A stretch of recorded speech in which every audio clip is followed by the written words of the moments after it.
வாசிப்போம். ஆதியாகம புஸ்தகம் 32வது அதிகாரம் 30வது வசனம். அப்பொழுது யாக்கோபு, நான் தேவனை முகமுகமாய் கண்டேன், உயிர் தப்பி பிழைத்தேன் என்று சொல்லி அந்த ஸ்தலத்திற்கு பெனியேல் என்று பெயரிட்டான். அல்லேலூயா. தேவனுடைய சமூகத்தில் இருந்து கர்த்தரை ஆராதித்துக் கொண்டிருக்கிறதான அன்புக்குரியவர்களே, பரிசுத்தமான ஆண்டவர் இந்த காலை நேரத்தில் நம்மோடு கூட இடைப்பட்டு கொண்டிருக்கிறார். நம்முடைய மத்தியில தேவனுடைய கிருபை நிறைந்த கரமானது இதுவரையிலும் தயவாக வெளிப்பட்டு கொண்டே இருக்கிறது. அவர் சொல்ல ஆகும், அவர் கட்டளையிட நிற்கும் என்று சொல்லப்பட்டிருக்கிற தம்முடைய வார்த்தையின்படியே இந்த காலை நேரத்திலே அவர் தம்முடைய வசனத்தை கொண்டு நம்மோடு கூட பேசி இருக்கிறார். இனியும் அவர் தொடர்ந்து நம்மோடு கூட பேச போகிறார். அல்லேலூயா. ஆமென். ஸ்தோத்திரம். பெனியேலை கடந்தேன், உயிர் தப்பி பிழைத்தேன். அல்லேலூயா. அப்போ தேவனுடைய சமூகத்தில் இருக்கிறதா அன்புக்குரியவர்களே, இந்த யாக்கோபை குறித்து நாம் சிந்திக்கிற போது, யாக்கோபு ஈசாக்குடைய குமார். அப்படித்தானா இல்லையா? அப்படித்தானா இல்லையா? ஆமா. இந்த ஈசாக்குக்கு 2 பிள்ளைகள். ஒருவன் பெயர் ஏசா, இன்னொருத்தன் பெயர் யாக்கோபு. இந்த ஏசாவும் யாக்கோபும் பிறப்பதற்கு முன்பதாகவே கர்த்தரிடத்தில் விசாரித்ததான ஒரு பெற்றோர் அப்படின்னு சொன்னா இந்த ஈசாக்கும் ரெபெக்காளும் என்கிறதான அந்த பெற்றோர். இந்த பிள்ளைகளை குறித்து, பிள்ளைகள் பிறப்பதற்கு முன்பதாகவே தேவனுடைய ஆவியானவர் தம்முடைய விலையேற பெற்ற வார்த்தைகளை இந்த பெற்றோருக்கு கொடுத்திருந்தார். அந்த வார்த்தையின்படியே ஆமென் ஸ்தோத்திரம் அவர்களுடைய நாட்களில் நடந்து கொண்டிருக்கிறதை நாம் வாசித்து அறிந்து கொள்ள முடியும். மல்கியா தீர்க்க தரிசன புஸ்தகத்திலே நாம் வாசிக்கிற போது ஆண்டவருடைய வேதம் சொல்லுகிறது, நான் யாக்கோபை சிநேகித்தேன், ஏசாவை வெறுத்தேன் என்று சொல்லி. ஏன் ஏசாவை வெறுத்தேன் அப்படின்னு சொல்லி ஆண்டவரை பார்த்து நமக்கு யாருக்கும் கேட்கறதுக்கு ரைட்ஸ் என்ன செய்யாதுன்னா கிடையாது. ஒரு ஜனத்தின் மேல கிருபையா இருக்கிற தேவன் இன்னொரு ஜனத்தினுடைய இருதயத்தை கடினப்படுத்துகிறார். ரெண்டும் ஒரே தேசத்திலே ஒருவர் முகம் ஒருவர் பார்க்க நடந்து கொண்டிருக்கிறதை நாம் எகிப்து தேசத்திலே கண்டிருக்கிறோம். இஸ்ரவேல் ஜனங்களுடைய வாழ்க்கையில கிருபையும் எகிப்தினுடைய வாழ்க்கையில கடினமும் அங்கே வெளிப்பட்டதை நாம் என்ன செய்வோம்னா அறிவோம். இந்த ஆண்டவர் ஆமென் ஸ்தோத்திரம் பட்சபாதம் இல்லாத ஒரு தேவன் தான். இன்றைக்கு அவன் எகிப்தில் இருக்கிறதான ஜனங்களும் ரட்சிக்கப்பட்டு தேசத்தில இருந்து ஆராதிக்கிறதை தேசத்தில இருக்கிறதான ஊடகங்கள் நமக்கு தெரியப்படுத்தி கொண்டிருக்கிறது. ஆண்டுடைய சமூகத்தில இருந்து கர்த்தரை ஆராதித்துக் கொண்டிருக்கிறதான நம்மை போல அவர்களும் தாழ்மையின் சுந்தை தரித்து தேவனுடைய வருகை எதிர்நோக்கி காத்திருந்து கொண்டிருக்கிறதான ஒரு காலகட்டம் அந்த ஜனத்துக்கும் கிருபையா என்ன செய்யப்பட்டிருக்கிறதுனா கொடுக்கப்பட்டிருக்கிறது. நாமும் கூட இந்த கிருபையினாலே தான் இந்த சிலாக்கியத்தை என்ன செய்திருக்கிறோம்னா பெற்றிருக்கிறோம். நம்ம ஆண்டுடைய சமூகத்தில் வருகிற போது சஞ்சலம் நிறைந்த இருதயத்தோடு நாம் வருகிறோம். இந்த சஞ்சலம் நிறைந்த இருதயத்தோடு தேவ சமூகத்தில் வருகிற போது நமக்கு ஒரு தைரியம் என்ன அப்படின்னா, நம்முடைய சஞ்சலங்களை அறிந்து நம்மோடு கூட ஆண்டவர் பேசி நம்ம பார்த்து சொல்றாரு, நான் உன்னோட கூட இருக்கிறேன், நீ பயப்படாதே அப்படின்னு சொல்லி. அல்லேலூயா. அதுதான் அவர் நம் மீது வைத்திருக்கிறதான கிருபைக்கு அடையாளம். அல்லேலூயா. அப்போ தேவனுடைய சமூகத்துல இருந்து இப்ப நீங்க கேட்கலாம், ஒரு சிலர்கிட்ட தானே ஆண்டவர் பேசினாரு, அப்ப பேசாத எங்களுக்கு மேல எல்லாம் அவர் கிருபையா இருக்கலையா அப்படின்னு சொல்லி நீங்க கேட்டீங்கன்னா அன்புக்குரியவர்களே, அப்படி அல்ல. அவன் 2 பேரோடு 3 பேரோடு ஆண்டவர் காரியங்களை வெளிப்படுத்தி வசனங்கள் ஊடாக பேசுகிற போது அது நம்ம எல்லாருக்கும் உரியதாக என்ன செய்யுதுன்னா மாறுகிறது. அல்லேலூயா. அல்லேலூயா. ஆதலால் நீங்கள் என்ன செய்யாதிருங்க அப்படின்னு சொன்னா கவலைப்படாதிருங்க. அதே நேரத்துல ஒருவர் பாரத்தை ஒருவர் சுமந்து பிரமாணத்தை நிறைவேற்றும்படி தேவ சமூகத்தில் பிரயாசப்படும்படி நான் உங்களை அழைக்கிறேன். அல்லேலூயா. ஆண்டவர் நம்மை ஆசீர்வதிப்பாராக. தப்பி பிழைக்க செய்யும் கர்த்தர் என்கிறதான தலைப்பில நாம் இன்றைக்கு தேவனுடைய வசனத்தை தியானிக்க போகிறோம். அல்லேலூயா. தப்பி பிழைக்க செய்யும் கர்த்தர். அல்லேலூயா சொல்லுங்க. அல்லேலூயா. வாசிக்கலாமா? ஆதியாகமத்தின் புஸ்தகம் 32வது அதிகாரம் 9 12 வசனங்கள் வரையிலும் நிறுத்தி ஒவ்வொன்றாய் வாசிக்க கேட்போம். பின்பு யாக்கோபு, என் தகப்பனாகிய ஆபிரகாமின் தேவனும் என் தகப்பனாகிய ஈசாக்கின் தேவனுமாய் இருக்கிறவரே, உன் தேசத்துக்கும் உன் இனத்தாரிடத்திற்கும் போ, உனக்கு நன்மை செய்வேன் என்று என்னுடனே சொல்லி இருக்கிற 32வது அதிகாரம் 9 வாசிக்கமா. கர்த்தாவே, தேவரீர் காண்பித்த எல்லா தயவுக்கும் எல்லா சத்தியத்திற்கும்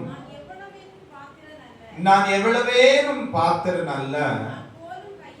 நான் கோலும் கையுமாய் இந்த யோர்தானை கடந்து போனேன். இப்பொழுது 2 பரிவாரங்களையும் உடையவனானேன். என் சகோதரனாகிய ஏசாவின் கைக்கு என்னை தப்புவியும். அவன் வந்து என்னையும் பிள்ளைகளையும் முறியடிப்பான் என்று அவனுக்கு நான் பயந்திருக்கிறேன். நான் உனக்கு மெய்யாகவே நன்மை செய்து உன் சந்ததியை எண்ணி முடியாத கடற்கரை மணலை போல மிகவும் பெருக பண்ணுவேன் என்று சொன்னீரே என்றார். அல்லேலூயா. தேவனுடைய சமூகத்தில் இருக்கிறதான அன்புக்குரியவர்களே, ஆண்டவராகிய தேவன் இந்த யாக்கோபின் காரியத்திலிருந்து இன்றைக்கு நம்மோடு கூட சில வார்த்தைகளை அவர் பேசவிருக்கிறார். தப்பி பிழைக்க செய்கிறதான தேவன். யாக்கோபு சொல்றாரு, நான் பெனியேலை கடந்தேன், உயிர் தப்பி பிழைத்தேன் என்று சொல்லி. இந்த உயிர் தப்பி பிழைத்ததற்கு காரணம் என்ன அப்படிங்கறத நாம என்ன செய்யணும்னா கட்டாயம் கண்டுபிடிக்கணும். அல்லேலூயா. இப்போ ஒரு மனுஷனை வந்து ஏதோ ஒரு விஷத்தை கடிச்சிருச்சுன்னு வச்சுக்குவோம். இல்லாட்டி நடந்து போகிற பாதையில ஒரு கல் தட்டி அந்த பிள்ளை அல்லது பெரியவங்க யாரோ ஒருத்தங்க கீழே விழுந்துட்டாங்க. அவங்களுடைய சரீரத்திலே காயப்பட்டுச்சு, ரத்தம் வந்துச்சு. அப்போ நாம என்ன செய்வோம் அப்படின்னா, கல்லுகிட்ட போய் என்ன செய்ய மாட்டோம்னா நியாயம் கேட்டுக்கிட்டு இருக்க மாட்டோம். கல்லுகிட்ட போய் அல்லாட்டி கடிச்ச பாம்பு கிட்ட போய், ஏன் பாம்ப நீ என் பிள்ளைய கடிச்சா அப்படின்னு சொல்லி என்ன செய்ய மாட்டோம்னா விசாரித்து கொண்டிருக்க மாட்டோம். நம்முடைய பிள்ளை தப்பி பிழைக்கும்படிக்கு உடனே என்ன செய்வோம்னு சொன்னா ஃபர்ஸ்ட் எய்டு கொடுக்கும்படிக்கு தூக்கி கொண்டு ஓடும். அப்ப அதே போலத்தான் ஆண்டவருடைய சமூகத்தில் இருக்கிறதான அன்புக்குரியவர்களை நாம தப்பி பிழைக்கிறதற்கு ஒரு வழியை, ஒரு ஆயத்தத்தை ஆண்டவருடைய வேத புத்தகம் என்ன செய்திருக்குதுன்னா எழுதி வைத்திருக்குது. இங்க யாக்கோபு தப்பி பிழைக்கிறதற்கு யாக்கோபு தேவ சமூகத்தில் செய்கிறதான ஒரு காரியத்தை நீங்க வாசித்தோம். இப்போ அதுல என்ன எழுதப்பட்டிருக்குதுன்னா, அவன் நான் உனக்கு இரக்கம் செய்வேன் என்று சொல்லி இருக்கிற கர்த்தாவே. அல்லேலூயா. அப்போ இந்த யாக்கோபு தப்பி பிழைக்கிறதற்கு முதல் காரணம் என்னவா இருந்துச்சு அப்படின்னா, வாக்கு தத்தத்தை அறிக்கை செய்கிறதான மனுஷனா இந்த யாக்கோபு என்ன செய்யறார்னா காணப்படுகிறார். அல்லேலூயா. நமக்கு தேவன் தந்திருக்கிறதான ஒரு வாக்கு தத்தம், இதோ ஒரு சிறையிருப்பை நான் உன்னை விட்டு மாற்றுவேன் அப்படின்னு சொல்லி இருக்குது. அப்படின்னு சொன்னா அந்த வாக்கு தத்தத்தை பெற்றுக்கொண்டிருக்கிற போது, அந்த வாக்கு தத்தத்தை பெற்றிருக்கிறதான நாம என்ன செய்யணும் அப்படின்னா, ஒவ்வொரு நாளும் அந்த வாக்கு தத்தத்தை பிடித்துக் கொண்டு தேவ சமூகத்திலே ஜெபிக்கணும். அந்த வாக்கு தத்த வசனத்தை அறிக்கை செய்து தேவ சமூகத்திலே ஜெபிக்கணும். யாக்கோபு அதைத்தான் இங்க செய்கிறாரு. ஆண்டவரே, நீர் எனக்கு இப்படி சொல்லி இருக்கிறீங்களே, நான் உனக்கு தயவு பண்ணுவேன்னு சொல்லி இருக்கிறீங்களே அப்படின்னு சொல்லி வாக்கு தத்தத்தை என்ன செய்யறாருன்னா யாக்கோபு பிடித்து கொண்டிருக்கிறார். அன்புக்குரியவர்களே, தேவனுடைய சமூகத்திலிருந்து நாம கர்த்தரை ஆராதித்துக் கொண்டிருக்கிறோம். இந்த ஆராதித்துக் கொண்டிருக்கிறதான நம்முடைய வாழ்க்கைக்கு வாக்கு தத்தத்துக்கு என்ன செய்யாதுன்னா சம்பந்தமே இருக்கா, சம்பந்தமே இருக்கா. அல்லேலூயா, அல்லேலூயா. தாவீதை குறித்து ஆண்டவர் சொன்னாரு, நான் இஸ்ரவேலில் தெரிந்து கொண்டிருக்கிறதான என்னுடைய ராஜா அப்படின்னாரு. ராஜா இப்ப எங்க இருக்காரு? ராஜா இப்ப எங்க இருக்காருன்னா ஆடு மேய்ச்சிட்டு இருந்தது மாத்திரமல்ல, ஒருத்தனுடைய பட்டயத்துக்கு தன்னுடைய உயிரை பாதுகாத்துக் கொள்ளும்படிக்கு அந்நிய தேசத்திலே போய் பெத்து பிடித்த மனுஷனை போல வாய் வழியாக நுரை தள்ளி தன்னுடைய ஜீவனை காப்பாற்றும்படிக்கு பிரயாசப்பட்டு கொண்டிருக்கிறார் ராஜா. ஆனா வாக்கு தத்தம் என்ன? இஸ்ரவேலுக்கு நான் ராஜாவாய் தெரிந்திருக்கிறேன் அப்படிங்கிறது வாக்கு தத்தம். சரி, யோசேப்புக்கு கொடுத்ததான வாக்கு தத்தம் தான் என்ன? சகோதரர்கள் எல்லாரும் உன்னுடைய தகப்பனும் தாயாரும் உன்னை பணிந்து கொள்வார்கள்னு சொல்லி. யோசேப்பு எங்க இருக்காரு? சொல்லுங்க வாய் திறந்து.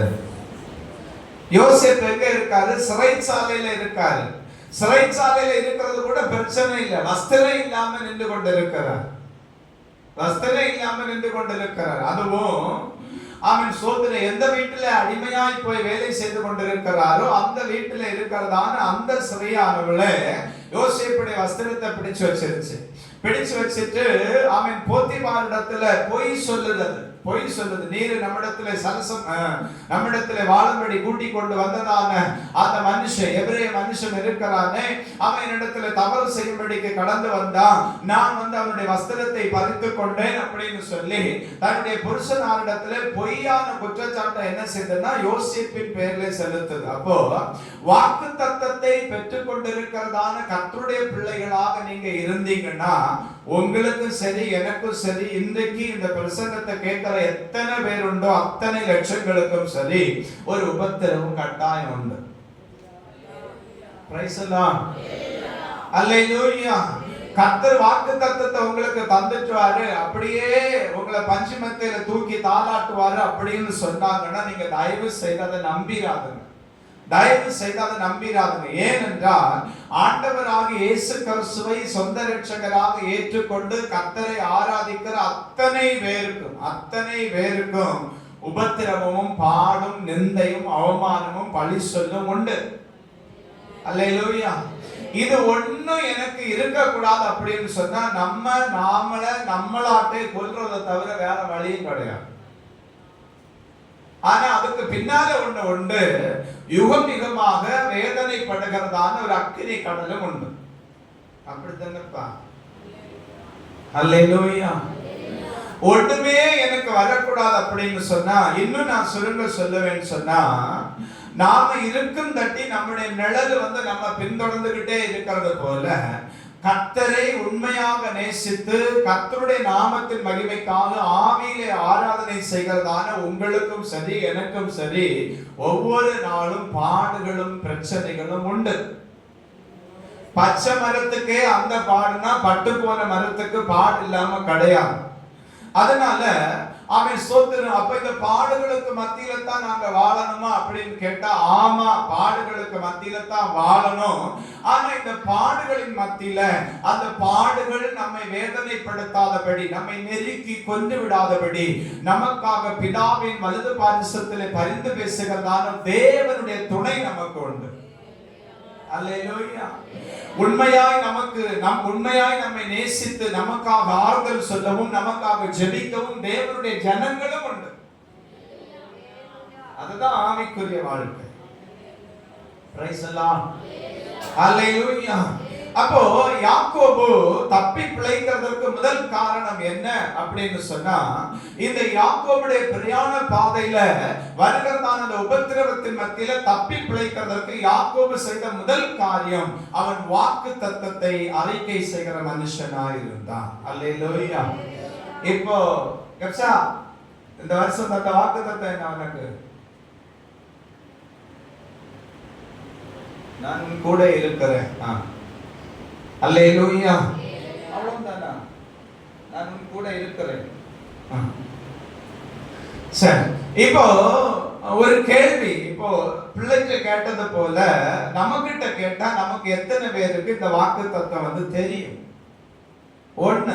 ரெண்டாவது, இந்த வாக்கு தத்தத்தை பெற்றுக்கொண்டு நான் உன் கூட இருக்கிறேன் அப்படின்னு சொல்லுகிறதான அந்த வசனத்தை அறிக்கை செய்யாம நாம பைபிளுக்குள்ள மறைச்சு வச்சு வாழ்ந்தா கர்த்தர் நம்ம கூட என்ன செய்ய மாட்டார்னா இருக்க மாட்டார். நிறைய பேர் நினைக்கிறது என்னன்னா, வாக்கு தத்தத்தை ஆண்டவர் நமக்கு தந்தாச்சு, அதனால கர்த்தர் என் கூட தான் இருக்கிறார் அப்படின்னு. அப்படி கிடையாது. இந்த வசனத்தை எவ்வளவு தூரம் நாம அறிக்கை செய்கிறோமோ, இந்த வசனத்தை எவ்வளவு தூரம் மனதிலே வைத்து தேவ சமூகத்தில் ஆண்டவரே நீர் என்னோடு கூட இருப்பேன்னு சொன்னீரே, நான் கடந்து போகிற பிரயாண பாதையில நீர் என்னோடு கூட இருக்கும்படிக்கு நான் நம்முடைய சமூகத்தில் ஜெபிக்கிறேன் அப்படிங்கிறதா இந்த விண்ணப்பத்தை யார் யார் ஏறெடுக்கிறாங்களோ அவங்களோட தான் என்ன செய்வார்னா கர்த்தர் இருப்பார். அல்லேலூயா, அல்லேலூயா. இப்போ புரியும்படி சொல்ல போனா, நம்ம வீட்டுல ஆகாரம் எல்லாம் சமைச்சு வச்சுட்டு டேபிள்ல கொண்டு பிள்ளைங்களுக்கு எல்லாம் போட்டு வச்சுட்டு சாப்பிடுங்கடா அப்படின்னு சொன்னா அவன் வயிறு பசியா இருக்கிறது ஓடி ஓடி என்ன செய்யணும், எடுத்து சாப்பிடும். சிலது சாப்பிடவே செய்யாது. அது அங்கிருந்து ஈ மொய்க்கத்தான் செய்யும், ஈ மொய்க்கத்தான் செய்யும். அதை மணி நேரங்களுக்கு பிறகு சாப்பிடுறதுனால அதுக்கு என்ன செய்யணும், ஃபுட் பாய்சன் தான் வரும். பிரைஸ் தி லார்ட், அல்லேலூயா. நம்ம ஆளுகளும் சில நேரங்கள்ல என்னதான் செய்யறாங்க அப்படின்னு சொன்னா, அவன் அந்த வாக்கு தத்தத்தை மறந்து தேவனை மறந்து நடக்கிறபடினால, தேவ சமூகத்தில் அறிக்கை செய்கிற அந்த அனுபவத்துக்குள்ளாக கடந்து வராதபடிக்கு நடக்கிறபடினால நிறைய நேரங்கள்ல ஃபுட் பாய்சன் ஆயிடுது. நமக்கு ஆவிக்குரிய விஷம் என்ன செய்யறதுன்னா வந்துருது. அல்லேலூயா, அல்லேலூயா. ஆதலால் கர்த்தருடைய பிள்ளைகள் தயவு கூர்ந்து ஒண்ண நல்லா கவனிக்கணும். நீங்க எவ்வளவுக்கு எவ்வளவு தேவன் உங்களுக்கு தந்திருக்கிறதான வாக்கு தத்தத்தை அறிக்கை பண்ணுகிறீர்களோ, எவ்வளவுக்கு எவ்வளவு தேவ சமூகத்தில் அந்த வாக்கு தத்தத்தை பிடித்து கொண்டு ஆண்டவரை நீங்க சொல்லி இருக்கீங்களே சொல்லி அவரோடு மல்லு கட்டுறீங்களோ, அவ்வளவுக்கு அவ்வளவு ஆசீர்வாதம் சீக்கிரமாய் கடந்து வரும். அல்லேலூயா. நாம இந்த கோடைக்காலம் குளிர்காலம் மாதிரி ஒரு மழைக்காலமும் உண்டு. அந்த மழைக்காலத்துக்காக மட்டும் வேண்டிக் கொள்கிறவங்களா நம்ம என்ன செய்யக்கூடாதுன்னா இருக்கக்கூடாது. எல்லா காலத்திலும் இந்த வாக்கு தத்தத்தை பிடித்துக் கொண்டு தேவ சமூகத்துல ஜெபிக்கணும். பாருங்க, இப்ப சம்மர் ஆரம்பிக்க போகுது. ஆனா தேவனுடைய சமூகத்துல இருந்து எத்தனையோ விஷயம் நாம ஜெபித்து நம்முடைய தேசம் மழையை பெற்றிருக்குது. நல்ல வெயில் காலத்துல மழையை பெற்றிருக்குது. அல்லேலூயா. அவன் எத்தனையோ சந்தர்ப்பங்கள்ல முடியாதுன்னு சொன்ன எத்தனையோ காரியங்கள்ல தேவன் நமக்கு விடுதலை தந்திருக்கிறார். நாம வாக்கு தத்தத்தை பிடித்துக் கொண்டு நின்ற போது இன்னைக்கு நாம என்ன செய்து கொண்டிருக்கிறோம் அப்படின்னு சொன்னா, அந்த வாக்கு தத்தத்தை மறந்து வாழ்ந்து கொண்டிருக்கிறோம். அன்புக்குரியவர்களே, தயவு செய்து உங்களுக்கு தந்திருக்கிறதான வாக்கு தத்தத்தை நீங்கள் ஒருபோதும் மறந்து போகாதிருங்க. ஆண்டவர்கிட்ட சொல்லுங்க, இதோ நான் புதிய காரியத்தை செய்கிறேன்னு சொன்னீங்களே, வனாந்திரத்திலே வழிகளையும் அவாந்திர வழிகளில் ஆறுகளை உண்டாக்குவேன் சொன்னீங்களே, சகல ஜனங்களே யோசபாத்தே கேளுங்கள், இந்த ஏராளமான கூட்டத்துக்கு நீங்கள் பயப்படாமலும் கலக்காமலும் இருங்கள், இந்த யுத்தம் உங்களுடைய அல்ல தேவனுடையது என்று சொல்லி இருக்கிறீங்களே, இந்த வாக்கு தத்தங்களை கர்த்தர்களுக்கு நிறைவேற்றி தாருங்க அப்படின்னு சொல்லி நாம தேவ சமூகத்தில் முழங்கால் படியிட்டு கண்ணீர் விடுகிற போதுதான் நம்முடைய வாழ்க்கையில உண்டாயிருக்கிறதான அந்த உபத்திரவம் மாறி நாம தப்பி பிழைக்கத்தக்கதான வழிகளை கர்த்தர் நமக்கு உருவாக்க முடியும். அல்லேலூயா. இரண்டாவதாக சுருக்கமா சொல்லிட்டு போறேன். ஆதியாகமத்தின் புஸ்தகம் 32வது அதிகாரம் 22, 23 வசனங்களை நாம் வாசிக்க கேட்போம். ராத்திரியில் எழுந்திருந்து தன் 2 மனைவிகளையும் தன் 2 பணிவிடைக்காரிகளையும் தன்னுடைய 11 குமாரரையும் கூட்டிக் கொண்டு யாப்போக் என்கிறதான ஆற்றின் துறையை கடந்தான். கடக்க பண்ணி தனக்கு உண்டான யாவையும் அக்கறைப்படுத்தினான். யாக்கோபு பிந்தி தனித்திருந்தான். அல்லேலூயா, அல்லேலூயா. அப்ப தப்பி பிழைக்கணும் அப்படிங்கறதான ஒரு எண்ணம் இருந்துன்னா நீங்க எல்லாரும் உங்களை தேவ சமூகத்துல தனிமைப்படும். புரியுதா நான் சொல்றது? நீங்க எல்லாரும் தேவ சமூகத்துல உங்களை தனிமைப்படுத்தணும். அந்த நாளுக்காக தேவ சமூகத்துல நீங்க என்ன செய்யணும்னா ஆயத்தப்படணும். இந்த யாக்கோபை பாருங்க, தன்னுடைய மனைவி, பிள்ளைகள், மிருக ஜீவன்கள் அவனுக்கு உண்டான எல்லாவற்றையும் என்ன செய்துட்டான்னா தனிமைப்படுத்திட்டு, எல்லாத்தையும் அக்கறைப்படுத்திட்டு அவர் மாத்திரம் தேவ சமூகத்திலே தனித்திருக்கிறார். அப்ப ஆண்டவருடைய சமூகத்தில் இருக்கிற கர்த்தருடைய பிள்ளைகளுக்கு தேவ சமூகத்திலே தனித்திருக்கிற அனுபவம் கட்டாயம் அவசியம். அல்லேலூயா. நாங்க இப்ப சில பாசேஜாக நாங்க கூடி பேசி ஒரு முடிவு பண்ணணும். அவன் 3 மாதத்துக்கு ஒரு முறை நம்முடைய சபையை விட்டு, நம்முடைய குடும்பங்களை விட்டு, நம்முடைய பிள்ளைகளை விட்டு நாம் தேவ சமூகத்திலே தனித்திருக்கும்படி நாம் ஒன்று கூடணும் அப்படின்னு சொல்லி முடிவு பண்ணியிருக்கிறோம். 3 நாட்கள் அல்லும் பகலும் புசியாதபடி சோத்திரம் தேவ சமூகத்தில் என்ன செய்யணும்? தனித்தமர்ந்திருக்கணும். இந்த பத்மநாபபுரம் கோட்டை பக்கத்துல எல்லாம் போய் வனாந்தர மார்க்கமாக தேவனுடைய ஊழியர்கள் முன்னாடி நாட்கள்ல ஜெபிப்பாங்க தனித்திருந்து. இப்ப எல்லாம் அங்க போறதுக்கு என்ன செய்யறது இல்லைன்னா யாருக்கும் அனுமதி கிடையாது. அப்ப ஆண்டுடைய சமூகத்துல இருந்து கர்த்தரை ஆராதிக்கிறதான தேவ பிள்ளைகளே, ஊழியர்கள் மாத்திரம்தான் தனித்திருக்கணுமா அப்படின்னு சொல்லி கேட்டா இல்ல. ஒவ்வொரு குடும்பத்தினுடைய தலைவனும் தலைவியும் ரட்சிக்கப்பட்ட ஆண்டவரை ஆராதித்துக் கொண்டிருக்கிற கர்த்தருடைய பிள்ளைகளாக இருக்கிற நாம் ஒவ்வொருவரும், நீங்க ஒருவேளை சொல்லலாம் எனக்கு உபவாசிக்கிறதற்கு பலன் இல்லை பாஸ்டர் அப்படின்னு சொல்லி. நான் என்ன சொல்றேன், நீங்க உபவாசமே பண்ண வேண்டாம். உங்களுக்குரிய ஏதாகினும் லகுவான ஆகாரங்களை நீங்க என்ன செய்து கொள்ளுங்க, எடுத்துக்கொண்டு தேவ பாதத்திலே அமர்ந்திருங்கள், தனித்திருங்கள் கர்த்தருடைய சமூகத்துல.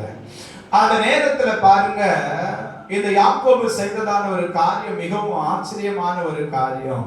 அவர் முதல்லயே தனித்திருக்கிறதுக்கு அவர் தன்னுடைய இருதயத்துல தீர்மானம் பண்ணிட்டு அதுக்கு இடையூறாட்டு ஒண்ணு இருக்கக்கூடாது அப்படின்னு சொல்லி எல்லாரும் என்ன செய்திருக்காங்கன்னா அக்கறைப்படுத்திட்டார். அப்ப நம்முடைய வேலைகளை, நம்முடைய சொந்த காரியங்களை எல்லாம் ஒதுக்கி வச்சிடணும். நாம நாளையில இருந்து 3 நாள் இருக்க போறோம், இல்ல வரக்கூடியதான 10 நாளைக்கு பிறகு 3 நாள் நம்ம தேவ சமூகத்துல இருக்க போறோம் அப்படின்னா அந்த 3 நாளைக்கும் பிள்ளைகளுக்கு செய்ய வேண்டிய காரியங்கள் எல்லாவற்றையும் நேர்த்தியாய் நாம் செய்துட்டு, அவன் நம்முடைய வீட்டுக்கு தேவையான காரியங்கள் எல்லாவற்றையும் நேர்த்தியாய் செய்து வைத்துட்டு தேவ பாதத்துல நீங்க தனித்திருந்து ஜெபிக்கணும்.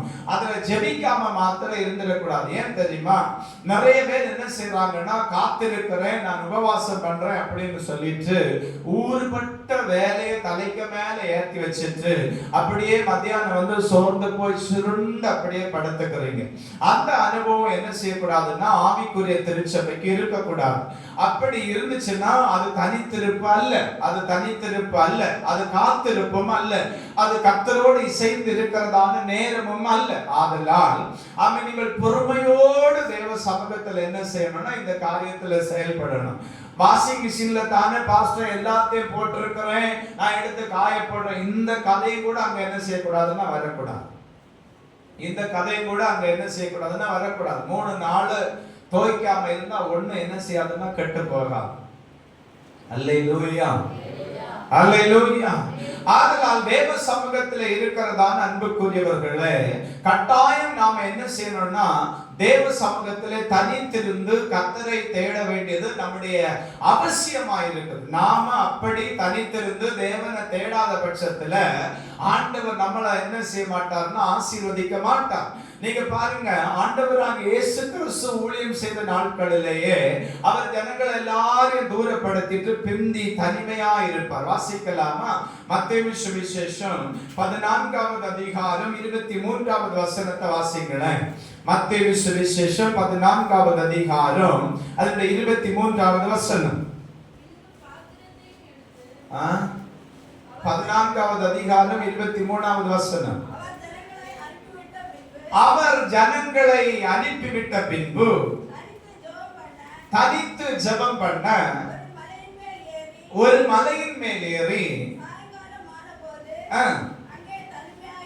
அங்கே தனிமையா இருந்தார். அல்லேலூயா, அல்லேலூயா. அப்போ ஆண்டவராகிய இயேசு கிறிஸ்து பிதாவின் சமூகத்திலிருந்து இறங்கி வந்ததான செல்ல குமாரனாகிய தேவன், அவன் அவருக்கே தனித்திருந்து ஜெபிக்க வேண்டியதான ஒரு சூழ்நிலை வருமா இருந்தா கர்த்தரை ஆராதிக்கிறதான நமக்கு வேணுமா வேண்டாமா?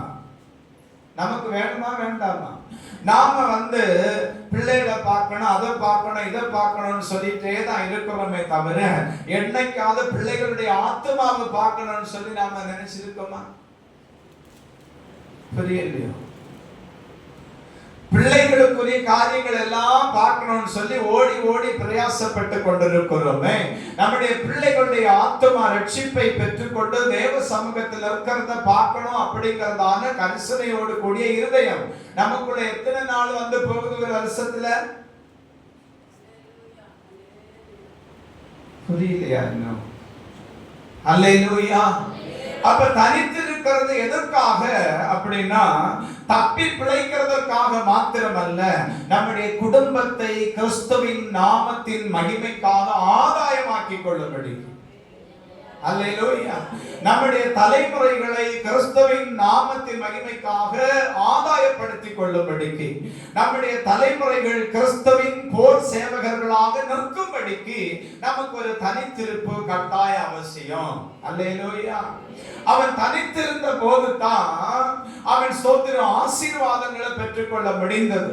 ஆண்டவருடைய சமூகத்தில் இருக்கிறதா அன்புக்குரியவர்களே, தனித்திருக்கிற போதுதான் தேவ ரகசியமே வெளிப்படும். பிரைஸ் எல்லாம். அல்லேலூயா. ஆதலால் கர்த்தருடைய பிள்ளைகள் என்ன செய்யணும் அப்படின்னா கட்டாயம் தேவ சமூகத்திலே தனித்திருக்கணும். தனித்திருக்கணும். நீங்க தப்பி பிழைக்கணும்னு சொல்லி விரும்புகிறீங்களா? அவன் ஒரு நாள் முழுசும் உபவாசி காட்டி பிரச்சனை இல்லை. ஒரு பகல் பொழுது முழுசும், ஒரு மதிய பொழுது வரையிலும் உபவாசம் பண்ணி ஜெபம் பண்ணுங்க. நீங்க மதிய பொழுது வரையிலும் உபவாசிக்கணும்னு சொல்லி தீர்மானிச்சிட்டீங்களா? காலையில 6 மணில இருந்து அவன் 12 மணி வரையிலும் வேற எதுக்கும் இடம் கொடுக்காது. இப்ப கேட்கலாம், ஒரே வார்த்தையா பாஸ்டர் எப்பவும் ஜெபம் பண்ணிட்டா இருக்கணும்? இல்ல, கொஞ்ச நேரம் வேதம் வாசிங்க, கொஞ்ச நேரம் பாட்டு பாடி ஆராதிங்க, கொஞ்ச நேரம் ஸ்தோத்திரம் பண்ணுங்க, கொஞ்ச நேரம் ஜெபம் பண்ணுங்க, கொஞ்ச நேரம் வசனத்தை தியானிங்க. உங்களுக்கு நேரம் போறதே தெரியாது. பிரைஸ் எல்லாம். அல்லேலூயா. நம்ம பிள்ளைகள் எல்லாம் கேட்டா சொல்லுவாங்க, மொபைல் மாத்திரம் எங்க கையில இருந்துட்டா எங்களுக்கு நேரம் போறதே தெரியாது பாஸ்டர். ஆனா உண்மையான சத்தியம் என்னன்னு சொன்னா, வேதத்தை கையில் எடுத்து தியானிக்க ஆரம்பிச்சுட்டா, வேத வசனங்களை வாசிக்க ஆரம்பிச்சுட்டா நேரம் போறதே தெரியாது. அல்லேலூயா. ஆதலால் ஆண்டவருடைய சமூகத்துல இருக்கிற கர்த்தருடைய பிள்ளைகள் தேவ சமூகத்துல கட்டாயம் தனித்திருங்க. நான் சொல்றேன், இன்னைக்கு சொல்றேன், உங்க பிள்ளைங்க பாடசாலைக்கு கிளம்பி வெளியே போன உடனே கேட்டை பூட்டுங்க, வீடை பூட்டுங்க. 1 மணி நேரம் உங்க பிள்ளைகளுக்காக தேவ சமூகத்துல ஜெபம் பண்ணுங்க. 1 மணி நேரம் தேவ சமூகத்தில் உங்க பிள்ளைகளுக்காக ஜெபம் பண்ணுங்க. 8:30 மணி 9 மணிக்கு பிள்ளைங்க வெளியே போயிருந்தாங்க, அவன் ஒரு டீ ஏதாவது குடிச்சிருச்சு, அவன் அல்லது உங்களுக்கு முடியாட்ட சாப்பிடவே செய்திருங்க. செய்துட்டு 1 மணி நேரம் உங்க பிள்ளைகளுக்காக தேவ சமூகத்தில் நேரம் எடுத்து ஜெபம் பண்ணுங்க. நீங்க அப்படி 1 வருஷம் ஜெபித்து பாருங்க, உங்க வீட்டுல மாற்றம் வராட்டா நான் இந்த ஊழியத்தை விட்டுட்டே போயிருந்தேன். உண்மையா ஜெபிக்கணும். அல்லேலூயா. அல்லேலூயா. 1 வருஷம் பொருத்தனையா ஜெபிக்கணும். 1 வருஷம் பொருத்தனையா ஜெபித்து பாருங்க, மாற்றம் உங்க பிள்ளைகளுடைய வாழ்க்கையில வரட்டா கட்டாயம் நான் போயிருந்தேன்.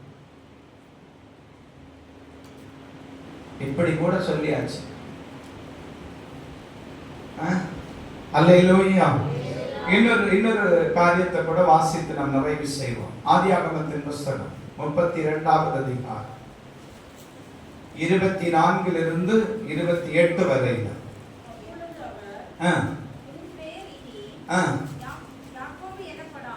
உன் பேரினி யாக்கோபு எனப்படாமல், நிறுத்துங்கம்மா. இப்போ பிந்தி தனித்திருக்கிற போதுதான் நம்ம இருதயம் தேவனுக்கு முன்பதாக வெளிப்படும். புரியுதா உங்களுக்கு? இப்போ ஆண்டவர் வந்து கேட்கிறாரு, உன் பேர் என்ன அப்படின்னு சொன்ன உடனே தனித்திருக்கிறது வரைக்கும் அந்த ஒரு வார்த்தை அங்க என்ன செய்யாதுன்னா வரவே செய்யாது. அப்பதான் சொல்றான், நான் யாக்கோபு. யாக்கோபுனா என்ன அர்த்தம்? யாக்கோபுனா என்ன அர்த்தம்? எத்தன், கள்ளன் என்று சொல்லி அர்த்தம். அப்போ எப்ப நாம தேவ சமூகத்துல தனித்து காத்திருக்கிறோமோ அப்பத்தான் நம்ம குறிச்சி கர்த்தர் நமக்கு வெளிப்படுத்துவார். அல்லேலூயா. அது வரைக்கும் ஆண்டவர் என்ன செய்ய மாட்டார்னா நம்மோடு கூட இடைப்படவே மாட்டார். எதுக்காக நாம தனித்து இருக்கணும்னு சொல்லி கேட்டீங்கன்னா, ஒண்ணு, நான் இன்னைக்கு திரும்பவும் சொல்றேன், ஆண்டவரே நான் உம்மை விட்டு எவ்வளவு தூரமாய் போயிருக்கிறேன் என்பதை எனக்கு தெரியப்படுத்தும்படி நான் தேவ சமூகத்திலே தனித்து இருக்கிறேன்.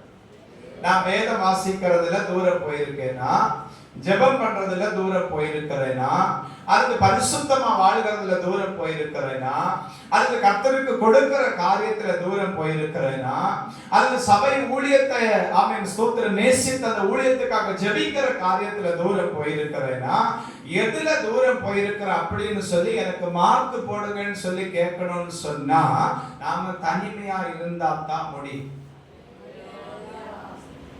அல்லேலூயா.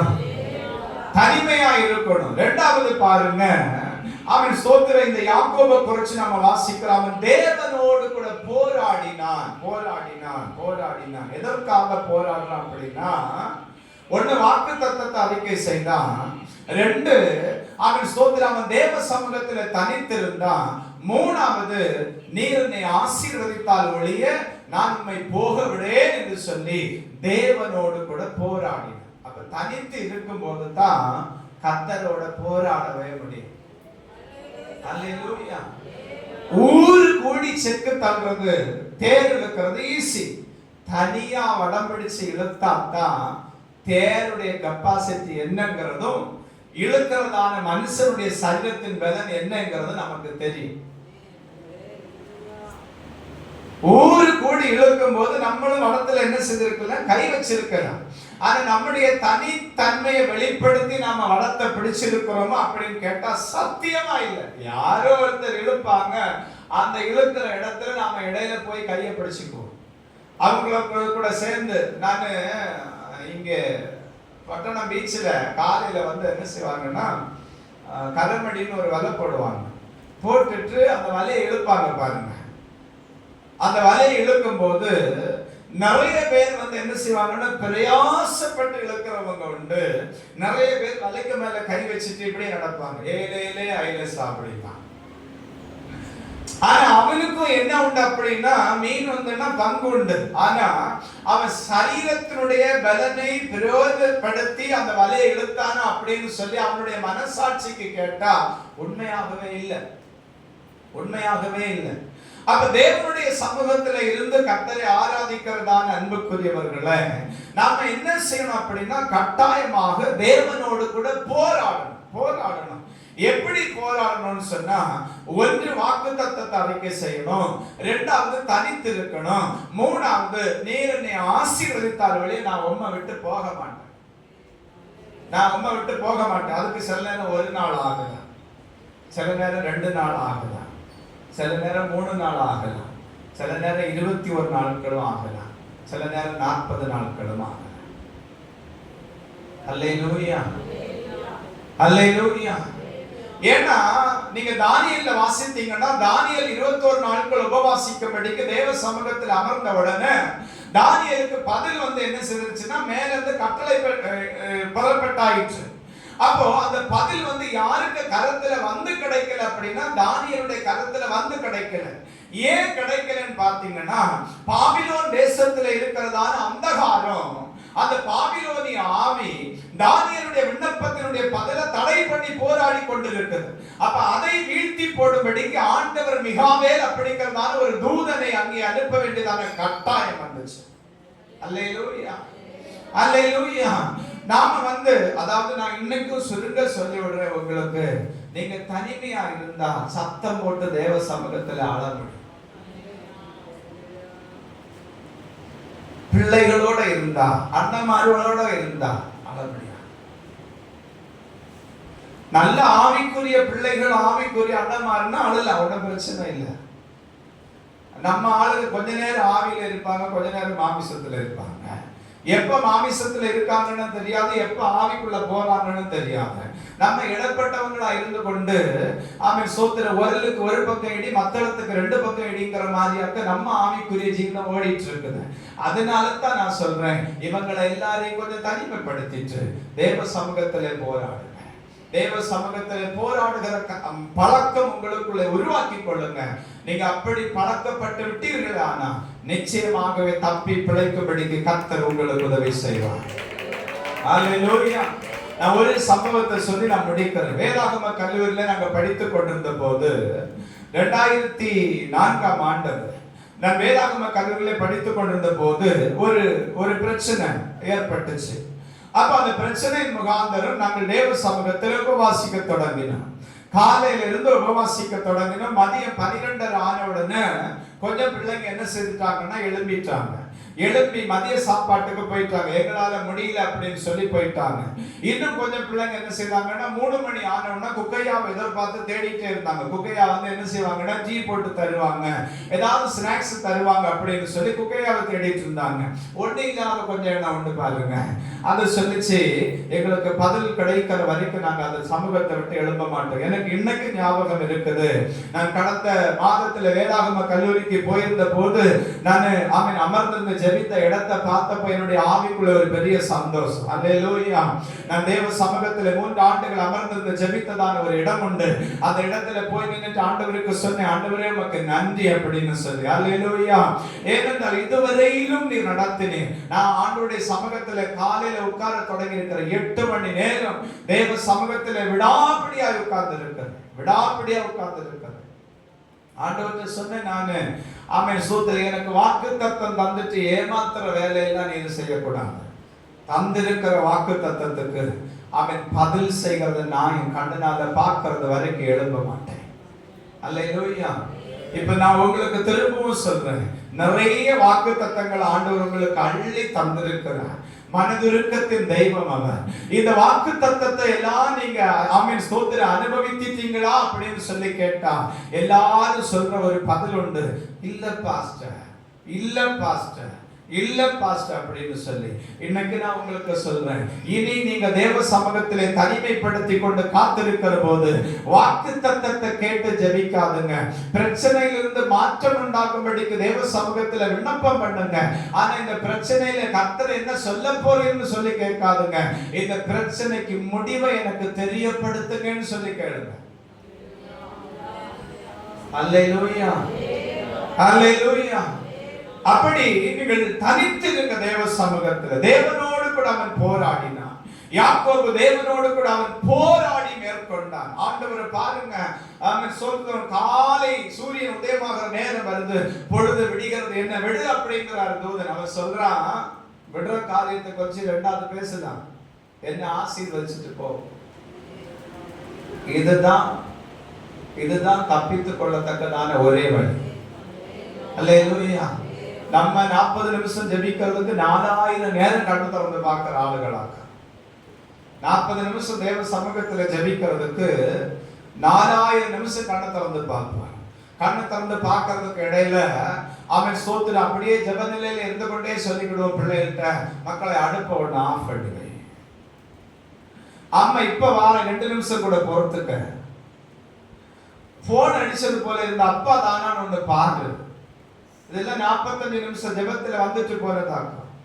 இதுக்கு பேரு போராட்டம் இல்லை, இதுக்கு பேரு நேரம் போக்குது. Praise the Lord. அல்லேலூயா. போன சைலண்ட்ல போடுங்க. முக்கியமா உங்களுக்கு யாராச்சும் போன் பண்ணுவாங்க அப்படிங்கறதான எண்ணம் உண்டுன்னா அவங்களுக்கு வாய்ஸ் மெசேஜ் கொடுத்துருங்க. கொடுத்துட்டு நான் இந்த டைமுக்கு தான் போன் எடுப்பேன், அதுக்கப்புறம் நான் அவங்ககிட்ட ஃப்ரீயா பேசுறேன் அப்படின்னு சொல்லி ஒரு வாய்ஸ் ரெக்கார்டை போட்டுட்டு போனை ஆஃப் பண்ணி போட்டுருங்க. அப்படியே தேவ சமூகத்துல உட்காருங்க, ஒரே போராட்டமா போராடுங்க. ஆண்டவரே நீர் என்னை ஆசீர்வதித்தால் ஒளிய நான் உம்மை போக விடேன். அப்ப தப்பி பிழைக்கணும்னு சொன்னா 3வது நாம் கர்த்தரோடு கூட போராடுகிறவர்களாக இருக்கணும், யுத்தம் பண்ணுகிறவர்களாக இருக்கணும். அல்லேலூயா. ஆண்டவருக்கு வலுக்கட்டாயமா போராடணும். வலுக்கட்டாயமா போறாங்க. எவ்வளவோ ஜெபித்த ஆண்டவரே ஒரு பதிலும் சொல்லலையா? அப்படியே தேவ சமூகத்துல கண்ணீர் விட்டு சத்தமாய் தேவ சமூகத்துல கொஞ்ச நேரம் அழுதுருங்க. நிச்சயமாய் பதில் வரும். இருதயத்தில் ஒரு பெரிய ஆறுதல் வரும். கர்த்தர் உங்களை ஆசீர்வதிப்பார். முழங்கால் படியிடுமா, ஜெபித்துக் கொள்ளுங்க. ஆமென். ஸ்தோத்திரம். தேவன் பெரிய காரியங்களை நமக்கு செய்யவிருக்கிறார். கண்களை மூடி தப்பி பிழைக்க செய்யும் கர்த்தர். நாம் தப்பி பிழைக்க நமக்கு ஆண்டவர் சொல்லி தந்ததான 3 வழிகள். 1, வாக்கு தத்தத்தை நாம் அறிக்கை செய்யலாம். 2, நாம் நம்மை தனிமைப்படுத்திக் கொள்ளணும். யாராவது திட்டி ஒதுக்கிற நேரத்துல மட்டும் ஒதுக்கி போயிருந்த அழுறது அல்ல தனிமைப்படுத்துகிறது. அப்ப மாத்திரம் அப்படியே முகத்தை அப்படியே சோகமா வச்சுட்டு கண்ணீர் விடுறது அல்ல தனிமைப்படுத்துறது. அது அல்ல. தேவ சமூகத்தில் நம்முடைய காரியங்களை எல்லாம் ஒதுக்கி வைத்து விட்டு தனிமையாயிருந்து கர்த்தரை ஆராதிக்கிறார். 3வது, அவர் நம்மை ஆசீர்வதிக்கும்படி நாம் அவரோடு கூட போராடணும். இந்த 3 காரியங்களையும் செய்யும்படி கர்த்தர் நமக்கு உதவி செய்யும்படிக்காக எல்லாரும் சேர்ந்து கரங்களை தட்டி கர்த்தரை மகிமைப்படுத்தலாம். இந்த 3 காரியங்களை நாம் செய்து தேவனால் ஆமென் ஸ்தோத்திரம் நாம் தப்பி பிழைக்கத்தக்கதா கர்த்தர் நமக்கு உதவி செய்யும்படிக்கு கரங்களை தட்டி கர்த்தரை மகிமைப்படுத்தலாம். எல்லாரும் சேர்ந்து கரங்களை தட்டி ஆண்டவரே உமக்கு நன்றி என்று சொல்லுவோம். ஹalleluya. நன்றி அப்பா. உம்முடைய திருநாமம் மாத்திரம் மகிமைப்படும்படிக்கு நாங்கள் சொல்லுகிறோம். அன்பு ரட்சகருடைய கரத்தில் எங்களை நாங்கள் தாழ்த்துகிறோம். எல்லா துதியும் எல்லா கனமும் எல்லா மகிமையும் உமக்கு ஒருவருக்கே செலுத்துகிறோம். உமக்கு ஒருவருக்கே செலுத்துகிறோம். இயேசு கிறிஸ்துவின் நாமத்தில் ஜெபிக்கிறோம். ஜெபம் கேளும் நல்ல பிதாவே. ஆமென். ஆமென். என் ஆத்துமாவே கர்த்தரை ஸ்தோத்திரி. என் முழு உள்ளமே அவருடைய பரிசுத்த நாமத்தை ஸ்தோத்திரி. என் ஆத்துமாவே கர்த்தரை ஸ்தோத்திரி. கர்த்தர் செய்த சகல உபகாரங்களை மறவாதே. ஆமென். கர்த்தராகிய இயேசு கிறிஸ்துவின் கிருபை, பிதாவாகிய தேவனுடைய அன்பு, பரிசுத்த ஆவியானவருடைய சிநேகமும் சமாதானமும் என்றும் என்றும் நம் அனைவரோடு இன்னைக்கு ஆராதனையில் பங்கு பெற முடியாதிருக்கிற நம்முடைய சபையின் எல்லா விசுவாச மக்களோடு, தேசத்தின் பரிசுத்தவான்கள் யாவரோடு கிறிஸ்துவின் ஆசீர்வாதம் தேவனுடைய வருகை பரியந்தம் தங்கி இருப்பதாக. ஆமென். ஹalleluya. ஹalleluya. ஹalleluya. கர்த்தர் உங்களை ஆசீர்வதிப்பார்.